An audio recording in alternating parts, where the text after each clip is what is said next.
Welcome guys, my first project. We're in Leicester and we're going taking a look at RJ's first project. So we're entering RJ's house now. First room to the left, if we come inside here. This is the living room, I'm guessing. First thing that I notice is the spotlights.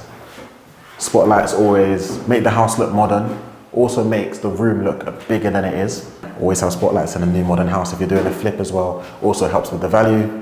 What's your opinion on this so far? Yeah, I agree with what you're saying. To the spotlight adds a wow factor, you need it. Without spotlights, it makes the room dull. I really like the flooring. As you can tell, the flooring is running out throughout. One thing I've noticed in here as well is the door. I do like doors like this. I do probably prefer it in like the wooden oaky color, but this one's nice. The handle, chrome, but look what else is chrome. So it matches with the switches and the sockets. So if you have a look around, that's all chrome as well.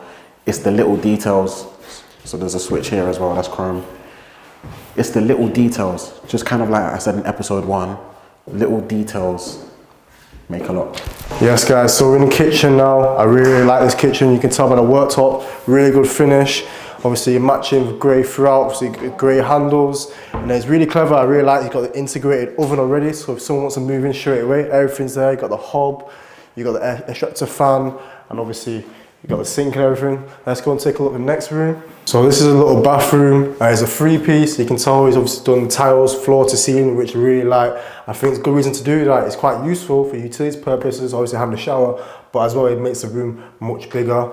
And then obviously you got the radiator, which I like, and obviously the mirror. So now we're gonna head upstairs to have a look at the bedrooms, and I know there's another bathroom because I came to this project before it was completed. We've got the first bedroom to our left, and then as we continue and go to the right, we've got the second bedroom. Again, in the hallways, chrome sockets again. And then you have the third bedroom all the way at the back of the house. All the bedrooms kind of feature a similar design, quite similar to downstairs as well. I mean, similar carpets, spotlights, chrome sockets, chrome switches, windows are pretty much the same as well, and the radiator. So the theme is consistent. We come to the main bathroom, which is a decent size. Again, the theme is similar to downstairs. I think this one's just a little bit lighter, and obviously you've got the shower, bath, and towel rail that's here. Again, chrome, that's kind of going with the theme. Same again, similar door, same handle. Overall, I really like the house, and the bathroom's got everything you need. So now we're gonna head downstairs, have a conversation with RJ, because I'm intrigued to find how he found handling his first project. I have so many questions to ask him. So as I said upstairs, we're gonna have a conversation with RJ, see how he found his first project. Yes. I have a question, so how did this project come about then? Literally Rightmove. Okay. So I saw it on Rightmove. I didn't actually know it was an auction purchase. Yeah. But when I clicked on the link of it, I saw the description, sold by National SDL Okay. auction, this and that. So I went to the viewing, spoke to the guy, and he said, yeah, it's being sold by auction. Yeah. The auction's going to be held on August the 25th.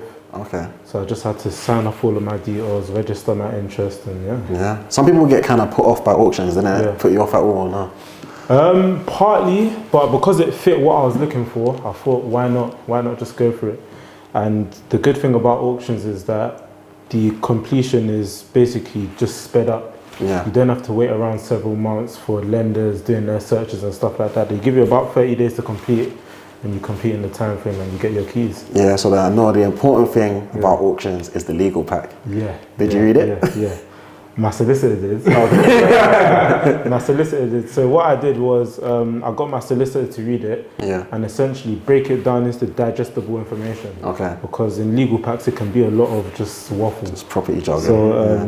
So she highlighted the important bits like the fees that were on the house, any structural issues, things like that. See, like managing your builders, how did you find your builders? My builders I was referred them. So back when I viewed the house, I know an older guy here who has like 6 houses, and this builder did all of his building work. So he put me in touch with the builder, and then when I wanted to buy this house, I sort of told the builder, and then he informed me what he thought the refurb cost would be. And yeah, when I got the keys, I literally just passed it on to them and they did the work for me. In terms of actually managing them, at the start it was fine, But then, it's like with any contractors, like things just started popping up. Like they had to go out of the country for about a week and a half. Towards the end That's as a holiday, well. that is. You know what I mean? And towards the end as well, when it came to the snagging as well, I partly blame myself because I didn't tell them specifically how I wanted it to be done. Yeah. So it sort of left them to Figure use it out their by own, themselves. exactly, and use their own initiative to snag it to their standards. But it didn't really quite meet my standards. So literally the past couple of weeks, it's just been us going back and forth on bits that still needs to get done. But how did you pay? How did you set up your payments? Was it stage payments? Was it? Stage. So how it worked was their total cost was about 30 grand that I needed to give them. And they started the work after about a week, after they did like the strip out, rewire, well, the first fix of it. They essentially asked for the payments as they needed them, like to buy materials, to pay labor, etc. So it worked out to about, I would say, just the first payment was close to 20% of the 30k, was 5 grand. That's not bad. And then each subsequent week was essentially like another 5, because we started the work in January and we're finishing now April. So it's about 3 months. How do you think you've done? Decently. Not as well as I had in my mind, just because of the last snagging bit. But once you factor in that it is my first one, and when I did buy the house, I didn't know what I was doing, I would say I've done all right. No, I'd definitely say you've done all right as well. What would you give yourself out of 10? 7 out of 10. 7 out of 10. Maybe an 8. Yeah. Cheeky upgrade there. Yeah. What advice would you give to someone who wants to get into property and is just at the beginning of their journey like you once were? Advice, I would say a couple of things. The main thing is the knowledge. So it's to make sure that you're continually learning. If you can meet people that are in the industry that can essentially give you like a helping hand. That's the main thing. The second thing, this is like, I guess it's kind of like the thing that people tend to overlook, but obviously like you do need money to enter property. If that's something that you know that you can't attain, I would say look towards a strategy whereby you don't necessarily need a lot of money, whether that's like deal sourcing or like a rent-to-rent type strategy. Other than that, it's just saving as much as you can. So that's episode 2 of my first project done. RJ's YouTube, which he's just started, is called RJ Hustle. He does something called Crib Convos, which is really good, so make sure you go check that out. But guys, we'll see you next time. Make sure you like, comment, subscribe.